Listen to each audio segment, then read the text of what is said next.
Hello everyone, we are on day. Hey, I've lost count on what day are we on. Breaking news everyone, আমাদের superstar Shakib Khan যেন এক ইতিহাসের নাম, নতুন করে যেন ইতিহাসের বুকে নাম লিখাতে যাচ্ছেন আমাদের মেগাস্টার, আমাদের সুপারস্টার শাকিব খান। জানেনই তো আপনারা যে বরবাদের ফার্স্ট লুক কিন্তু প্রকাশ পেয়ে গেছে। সেই ফার্স্ট লুক প্রকাশ পাওয়ার পর থেকেই আলোচনা এবং সমালোচনা আছে। শুধু যে বাংলা আসে এমন না, ইন্ডিয়াতে হলিউড বলিউডে সব জায়গায় আলোচনা আছে এখন বর্তমানে শাকিব খানের এই বরবাদ মুভিটা।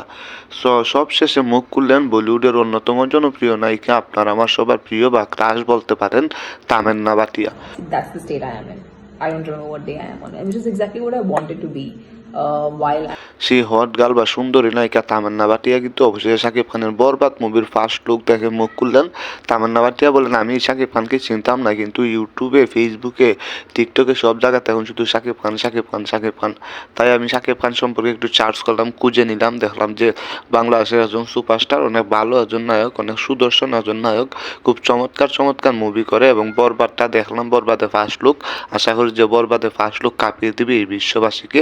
তামান্না ভাটিয়া বললেন, হয়তো বরবাদের পরে শাকিব খানের সাথে আমি একটা মুভি করব, কারণ শাকিব খানের যে হাইপ, শাকিব খানের যে ভালোবাসার মানুষগুলা সবগুলাকে আমিও ভালোবাসি, শাকিব খানের সাথে আমি একটা কাজ করতে চাই, এমন কিছু কিন্তু মন্তব্য করলেন তামান্না ভাটিয়া।